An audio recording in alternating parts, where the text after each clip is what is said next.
دور غلامی کی بات ہے، پنجاب کے درجنوں پیروں نے اکٹھ کیا اور وقت کے ایک بہت بڑے ولی اللہ کے پاس پہنچے اور کہا، حضور یہ کیا ہے؟ اب ہم پر فرنگی راج کریں گے۔ اس ولی اللہ نے روحانی دنیا میں پرواز کی اور شہنشاہ جارج کے سر سے تاج اتار کر پھینک دیا۔ غرض 7 بار تاج اتار کر پھینکا اور 7 بار جارج کے سر پر کوئی طاقت تاج دوبارہ رکھ دیتی۔ ولی اللہ بہت پریشان ہوئے اور دہل گئے۔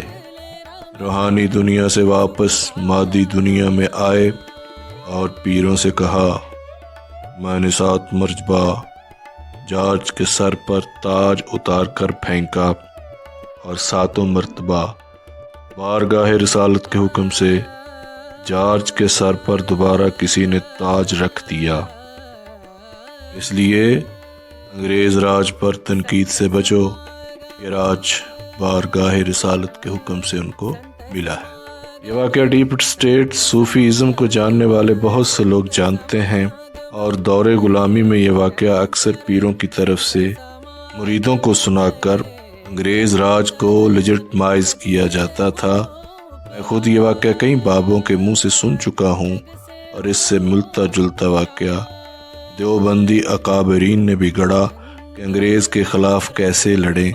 خضر علیہ السلام تو انگریز کے لشکر کی طرف سے لڑتے ہیں، لیکن کیا آپ کو یہ پتہ ہے کہ واقعہ کیوں گڑھا گیا؟ کیونکہ بہت سی گدیاں انگریز سرکار کے پے رول پہ تھیں۔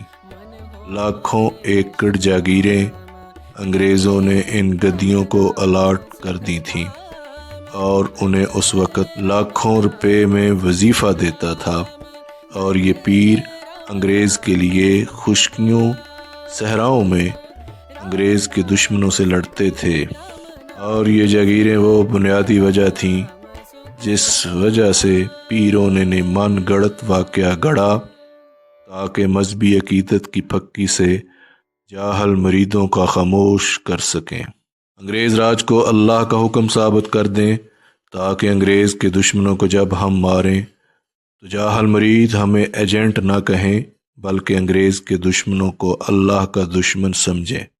آپ نے اولیاء مقبول جان کا حضور صلی اللہ علیہ وسلم کی بارگاہ سے باجوہ صاحب کی اپائنٹمنٹ والا خواب تو سنا ہوگا۔ آپ نے جناح صاحب کو حضور صلی اللہ علیہ وسلم کی بارگاہ سے حکمر پاکستان بنانے کے لیے انگلینڈ سے واپس آنے کا واقعہ بھی سنا ہوگا۔ آپ نے نواب آف کلات کو حضور صلی اللہ علیہ وسلم کی بارگاہ سے حکم پر کلات کو پاکستان میں شامل کرنے کا واقعہ بھی سنا ہوگا۔ آپ نے بشرا بی بی اور عمران خان کے نکاح کی بشارت والا واقعہ بھی سنا ہوگا۔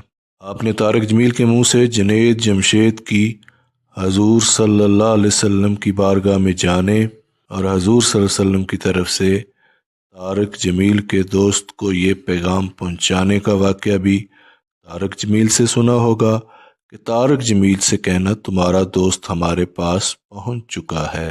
پھر آپ نے داتا صاحب کا علامہ اقبال کے گھر جانے، خواجہ معی الدین چشتی کی طرف سے لسی فروش بن کر علامہ اقبال اور داتا علی حجویری کو لسی پلانے کا واقعہ بھی پڑا ہوگا۔ حیران مت ہوئیے، اب آپ سوچیں گے یہ ماڈرن پریکٹس ہے۔ نہیں، آپ نے یہ پچھلی 1 صدی میں ہوئی بشارتوں کے واقعے تو سنے ہیں، لیکن کیا آپ نے یہ واقعات بھی سنے ہیں؟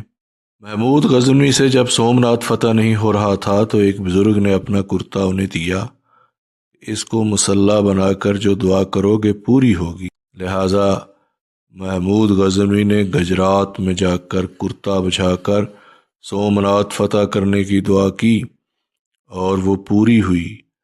فتح کے بعد جب غزنوی نے بزرگ کو کرتا واپس کیا تو بزرگ نے پوچھا کیا دعا کی تھی؟ غزنوی نے کہا سومناتھ فتح کرنے کی دعا۔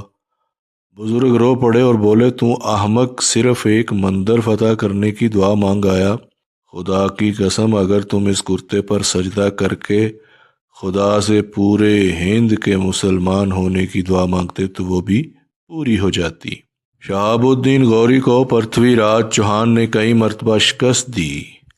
آخری شکست کے بعد حضرت خواجہ محی الدین چشتی شہاب الدین کے خواب میں آئے اور کہا، ہم نے اجمیر تمہیں دیا۔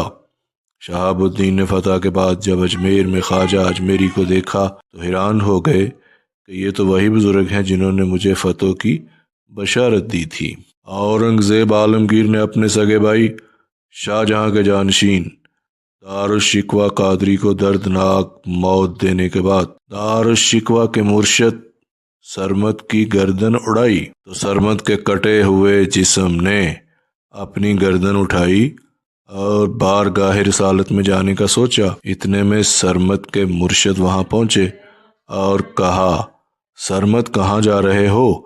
سرمد نے کہا، اورنگزیب کی شکایت بارگاہ رسالت میں کرنے جا رہا ہوں۔ مرشد نے کہا، سرمد نہ جانا کیونکہ اورنگزیب پہلے ہی وہاں پہنچ چکا ہے۔ چنانچہ سرمد کا سر ایک طرف گر پڑا اور وہ وصال فرما گئے۔ یہاں ان تمام واقعات کا ذکر کروں تو دفتر بھر جائے گا۔ لب لباب یہ ہے کہ ہندوستانی پنجابی مقامی مسلمانوں پر حکومت کرنے اور ان کی زبانیں بند کرنے کا یہ آزمودہ نسخہ صدیوں سے استعمال ہو رہا ہے اور آئندہ صدیوں تک ہوتا رہے گا۔ موقع پرست ان بشارتوں کا سہارا لے کر عوام کے منہ بند کرواتے رہیں گے۔